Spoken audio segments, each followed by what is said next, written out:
Welcome, everybody, and thanks for coming to our presentation on City Directory Research. My name is Tracy Reese, and I'm a reference librarian here at the Texas State Library and Archives Commission, or TSLAC for short.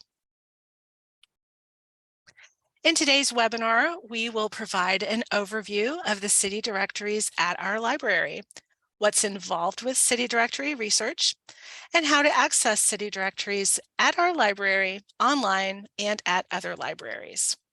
But first, a little bit about our agency. We are located in downtown Austin, Texas, next to the State Capitol building. And we always like to share an overview of TSLAC's mission and the services and programs our agency provides to Texans. Today's webinar is part of our mission to provide Texans access to needed information, and in particular, information that helps you find the city directories in our library collections. Our three main service areas include the Reference and Information Center, the Texas State Archives, and the Sam Houston Center in Liberty, Texas.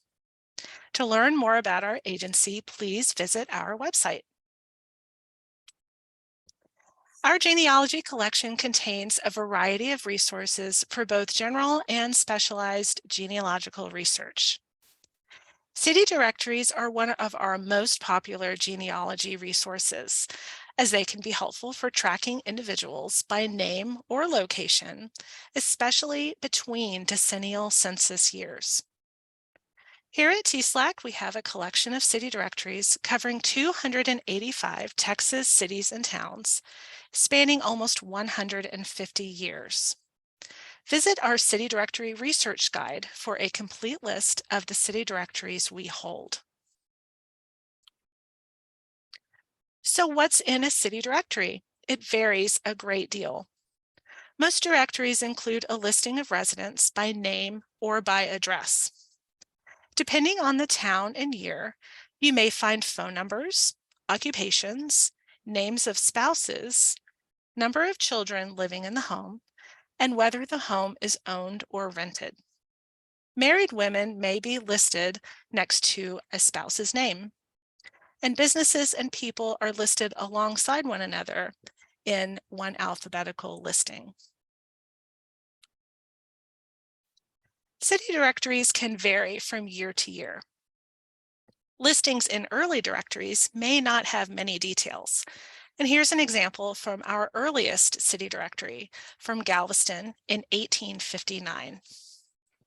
Here we see names of individuals, most with first initials only, and occupations for some.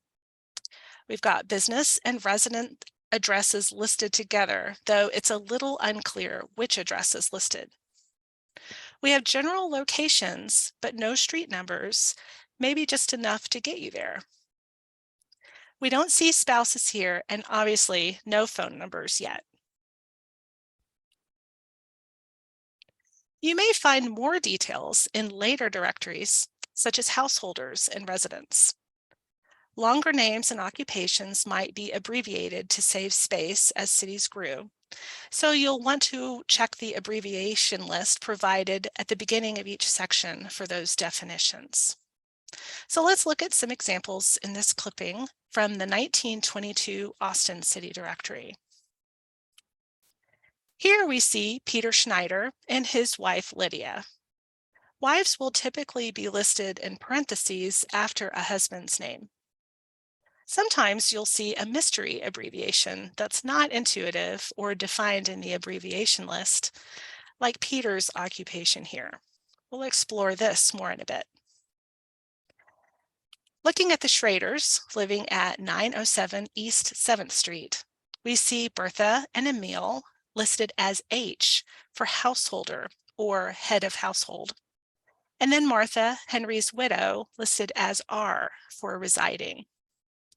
We can't really tell if Emma is related, as only her occupation as a domestic is listed at a different address. Is this her work address? We can't totally be sure from this listing, but we could check the 1920 census for more information.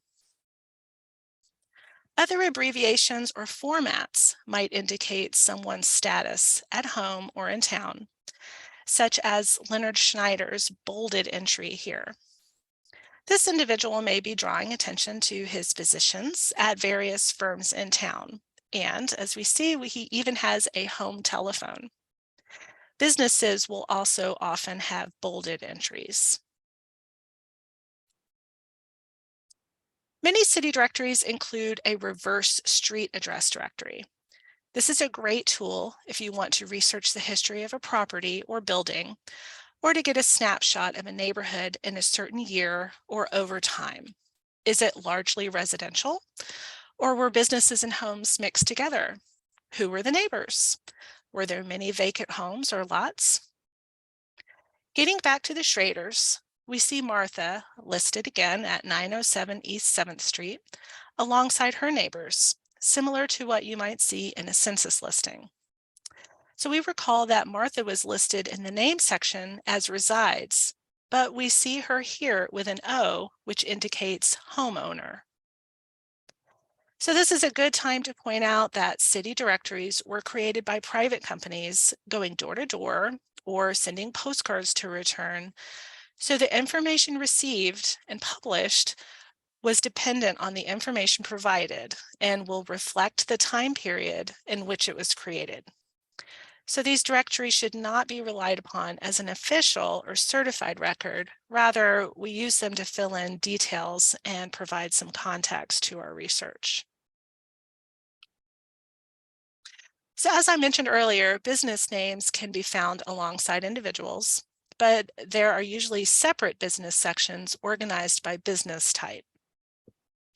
In the clippings here from this Waco city directory from 1890, we see categories like meat markets, millinery, and music teachers. Older advertisements may name the business proprietors and include product illustrations like the carriage ads we see here. These can be handy for research that requires any type of set design or simply to give us an idea of what types of products and services people purchased. So remembering Peter Schneider's mystery occupation abbreviation from our 1922 Austin directory, we checked other Austin city directories from around the same time period, and we found Peter listed as a press feeder and then as a printer. So we might check the printers category in those directories to see firms where he may have worked. Depending on the year, a city directory may include many additional features that can add details and context to genealogy research, such as area statistics and histories, photos, maps, even railroad schedules, and more. Reverse telephone directories, also called crisscross directories, are a special kind of directory that are not designed to be searched by name, as they only list residents by address, by building, or by phone number. These may have additional or unique details about a property or building that might not be included in a traditional city directory. TSLAC has crisscross directories for Austin between 1939 and 2002. So here are a few tips for researchers visiting us here at TSLAC. We are open to the public for on-site research, and our city directories are available in the reference reading room only. We don't loan our city directories to patrons or to other libraries through interlibrary loan.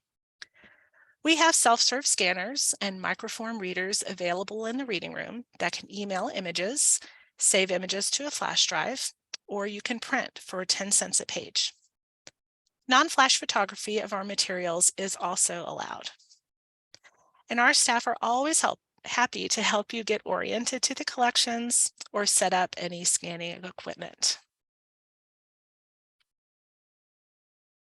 So in addition to the city directories in our collection, you can find many directories online or through other libraries. And here are a few options. The Portal to Texas History has a collection of digitized city directories you can search or browse by location and time period. The portal is a free digital repository hosted by the University of North Texas, and you don't need a subscription to access this resource. Fully indexed and digitized directories are available on Ancestry.com, many from 1960 and earlier. You can access this collection using a paid Ancestry account or on the public computers in our reference reading room using Ancestry Library Edition and Heritage Quest, which is part of the TextShare databases. Check with your local library about on-site and remote access to both of these resources. And any Texas resident can register at our library for remote access to the TextShare databases.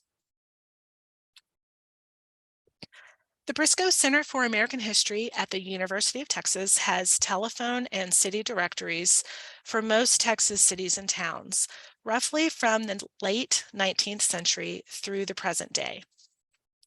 Check with libraries in the area you're researching or search WorldCat for other print and digitized city directory collections.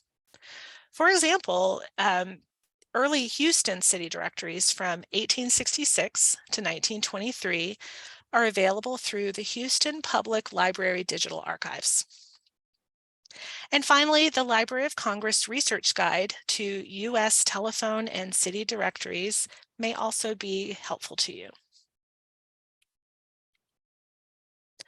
So we are happy to help you with your research. Feel free to visit us here in Austin or contact us by mail, phone, or email for information about our collections. The Sam Houston Regional Library and Research Center collection focus is Southeast Texas, and they have several directories from that area. For more information, we recommend you contact them directly. So thank you, everybody. We hope this presentation has been helpful, and I'm happy to answer any questions.